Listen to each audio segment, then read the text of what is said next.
नमस्ते दोस्तों, तो आज आपको एक बड़ी ही अचंभित एवं भयानक रहस्यमय कहानी सुनाऊंगी जिसमें आपको कुछ नई रहस्यमय बातें की जानकारी होगी। तो कृपा करके अभी चैनल को सब्सक्राइब कर ले। यह मेरा दूसरा नया चैनल है ताकि और भी रहस्यमय कहानी सबसे पहले आप तक पहुंचे। धन्यवाद। तो सुनिए। हजारों साल पहले, जब पृथ्वी पर अभी भी आत्मज्ञान की खोज अपने शुद्धतम रूप में थी और मनुष्य अपनी भावनाओं के ज्वार भाटे को समझना सीखते थे, कैलाश पर्वत पर महामुनि शांतचित निवास करते थे।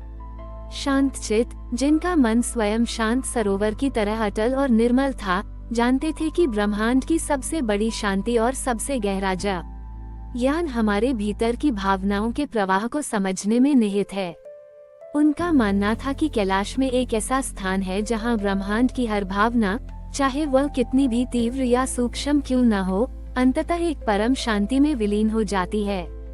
अपनी गहन तपस्या में शांतचित ने कैलाश के भीतर एक ऐसे अदृश्य आयाम का पता लगाया जिसे भाव अमृत सरोवर कहा जाता था।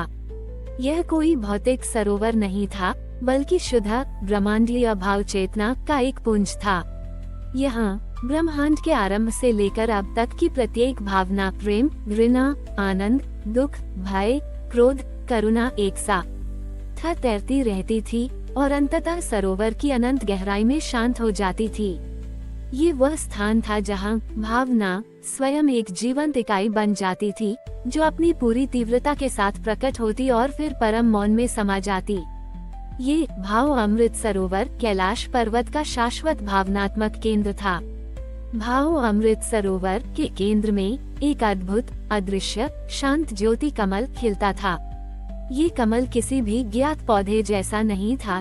ये शुद्ध, परम शांति और आत्म सद्भाव से निर्मित था।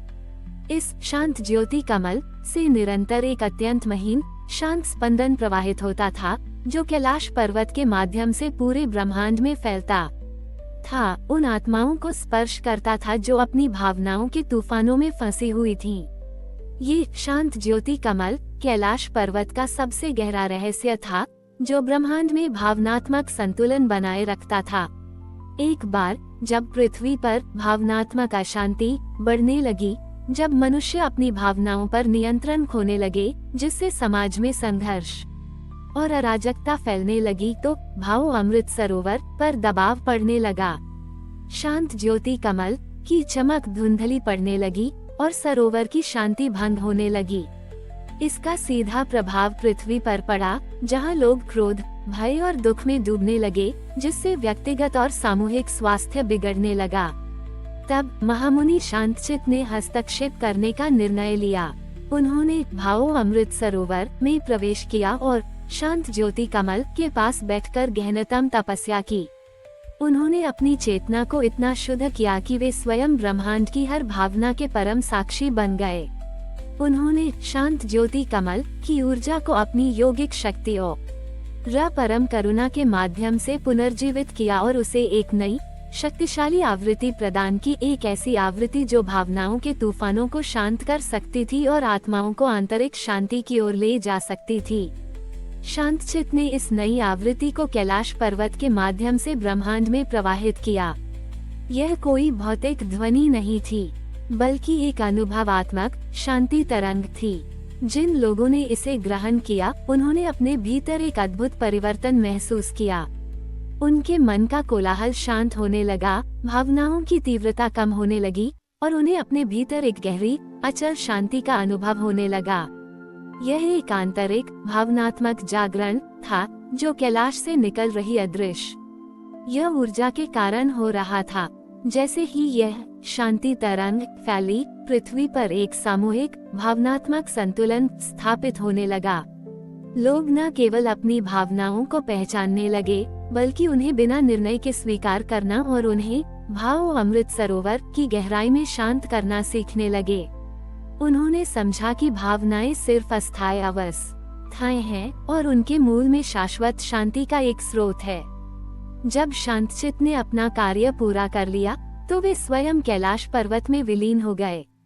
उनकी चेतना भी भाव अमृत सरोवर और शांत ज्योति कमल का एक अभिन्न अंग बन गई, जो आज भी ब्रह्मांड में भावनाओं के प्रवाह को संतुलित करती है और परम शांति की ओर मार्गदर्शन क्षण देती है। आज भी कैलाश पर्वत अपने रहस्यमय आभामंडल के साथ खड़ा है। कुछ पर्वतारोही इसकी अद्वितीय शांति और एक ऐसी निर्मलता को महसूस करते हैं जो मन को तुरंत शांत कर देती है। यह एक भौतिक पर्वत से कहीं अधिक है। ये ब्रह्मांड के मौन सरोवर की अनंत गहराई का केंद्र है। ये कहानी हमें सिखाती है कि हमारी भावनाएं, चाहे वे कितनी भी तीव्र क्यों न हो, अंततः शांत हो सकती हैं यदि हम अपने भीतर शांति के स्रोत को खोजें। कैलाश पर्वत हमें ये याद दिलाता है कि सच्चा भावनात्मक नियंत्रण उन्हें दबाने में नहीं, बल्कि उन्हें समझने और उन्हें परम शांति में विलीन करने में है। ये हमें अपने भीतर के भाव अमृत सरोवर को खोजने, अपनी भावनाओं को शुद्ध करने और इस शाश्वत मौन सरोवर का एक सचेत हिस्सा बनने के लिए प्रेरित करता रहेगा, क्योंकि इसी में हमारी उच्चतम नियति और ब्रह्मांडीय सद्भाव निहित है। महामुनि शांत चित्त के भाव अमृत सरोवर और शांत ज्योति कमल में विलीन होने के बाद कैलाश पर्वत की ऊर्जा एक नए गहन स्तर पर पहुंच गई। ये पर्वत अब केवल पृथ्वी पर ही नहीं, बल्कि पूरे ब्रह्मांड में एक ब्रह्मांडीय भावनात्मक नियामक के रूप में कार्य करने लगा। ये वह केंद्र बन गया जहां प्रत्येक ब्रह्मांडीय पिंड, प्रत्येक आत्मा और प्रत्येक सभ्यता की अपनी अनूठी भाव ऊर्जा एक साथ मिलती थी, एक जटिल, स्पंदित, अनंत ब्रह्मांडीय भावजाल का निर्माण करती थी। इस शाश्वत भावनात्मक नियामक में कैलाश पर्वत ने ब्रह्मांड की सबसे बड़ी सच्चाइयों को देखना और अनुभव करना शुरू किया। कैसे हर तारे का जीवन चक्र, हर ग्रह का विकास और हर सभ्यता का उत्थान और पतन सभी एक बृहत्तर ब्रह्मांडीय महान भावना का प्रतिबिंब थे। उसे ज्ञात हुआ कि हर ब्रह्मांडीय घटना, चाहे वह कितनी भी छोटी क्यों न हो, भाव अमृत सरोवर में अपनी एक प्रतिध्वनि छोड़ती है और शांत ज्योति कमल में दर्ज हो जाती है, जिससे विभिन्न आयामों में उसका भावनात्मक प्रभाव पड़ता है। जब कभी भी ब्रह्मांड में भावनात्मक असंतुलन होता, जैसे कि किसी ग्रह पर सामूहिक क्रोध या भय का बढ़ना या किसी सभ्यता का अपने मूल प्रेम से भटक जाना, तो कैलाश पर्वत का भाव अमृत सरोवर उस असंतुलन को तुरंत प्रतिबिंबित करता था। यह एक प्रकार का ब्रह्मांडीय भावनात्मक चिकित्सक था। यह प्रतिबिंब एक सूक्ष्म आवृत्ति उत्पन्न करता था जो सीधे उस प्रभावित क्षेत्र की ब्रह्मांडीय भावना को शुद्ध करता था, उसे उसकी मूल सामंजस्यपूर्ण स्थिति में लौटने के लिए प्रेरित करता था। ये प्रक्रिया किसी भौतिक हस्तक्षेप से नहीं होती थी, बल्कि शुद्ध ब्रह्मांडीय भावनात्मक अनुनाद और करुणा संरेखन से होती थी। कैलाश अपनी इस शक्ति का उपयोग ब्रह्मांडीय भावनात्मक संतुलन को बनाए रखने और अस्तित्व के शाश्वत प्रेम चक्र को सुनिश्चित करने के लिए करता था। यह एक अदृश्य फिर भी अत्यंत शक्तिशाली भूमिका थी।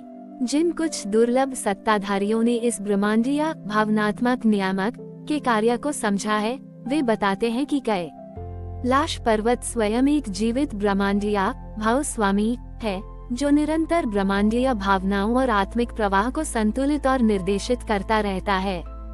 यह एक ऐसा अनंत पुस्तकालय है जहां ब्रह्मांड के हर आयाम, हर सत्ता और हर सूक्ष्म भाव ऊर्जा के ब्लूप्रिंट शाश्वत रूप से संरक्षित है। आज भी कैलाश पर्वत अपनी अदम्य महिमा के साथ खड़ा है। ये केवल एक भौतिक पर्वत नहीं, बल्कि ब्रह्मांडीय सामूहिक भावना का केंद्र बिंदु है। जो भी सच्ची विनम्रता और खुले मन से इसके करीब आता है, वह अपने भीतर उस ब्रह्मांडीय भाव अमृत सरोवर की एक झलक पा सकता है। उसे यह बोध हो सकता है कि उसकी अपनी भावनाएं उस विशाल ब्रह्मांडीय भावजाल का एक छोटा पर महत्वपूर्ण प्रवाह है। कैलाश पर्वत की यह गाथा यहीं समाप्त होती है, पर इसका संदेश अनंत है। ये हमें सिखाती है कि हमारी भावनाएं, चाहे वे कितनी भी तीव्र क्यों न हो, अंततः शांत हो सकती हैं यदि हम अपने भीतर शांति के स्रोत को खोजें। कैलाश पर्वत हमें ये याद दिलाता है कि सच्चा भावनात्मक नियंत्रण उन्हें दबाने में नहीं, बल्कि उन्हें समझने और उन्हें परम शांति में विलीन करने में है। ये हमें अपने भीतर के भाव अमृत सरोवर को खोजने, अपनी भावनाओं को शुद्ध करने और इस शाश्वत मौन सरोवर का एक सचेत और सामंजस्यपूर्ण हिस्सा बनने के लिए प्रेरित करता रहेगा, क्योंकि इसी में हमारी उच्चतम नियति और ब्रह्मांडीय सद्भाव निहित है। यह महागाथा हमें ये भी बताती है कि जैसे जैसे पृथ्वी पर मानवीय चेतना का जागरण बढ़ता जाएगा, कैलाश पर्वत का ये भावो अमृत सरोवर और शांत ज्योति कमल और अधिक स्पष्ट होता जाएगा। यह आगामी भावनात्मक जागरण युग का संकेत है, जहां मनुष्य अपनी भावनाओं को पहच आ सकेंगे, उन्हें संतुलित कर सकेंगे और ब्रह्मांड की विराट प्रेम ऊर्जा से जुड़कर एक अधिक करुणामयी, शांत और सामंजस्यपूर्ण जीवन जी सकेंगे। कैलाश पर्वत इस शाश्वत जागरण का अंतिम और सबसे भव्य प्रतीक बनकर युगों युगों तक खड़ा रहेगा, मानवता को उसके दिव्य भविष्य की ओर संकेत देता रहेगा। हमारी और भी आध्यात्मिक एवं अनोखी कहानियाँ देखने के लिए हमारे चैनल पर जाएं तथा धार्मिक एवं पौराणिक अनोखी कहानियाँ हमारे चैनल पर है, कृपया जाके देखें तथा हमारे चैनल को सब्सक्राइब करके रखें और वीडियो लाइक जरूर करें। धन्यवाद।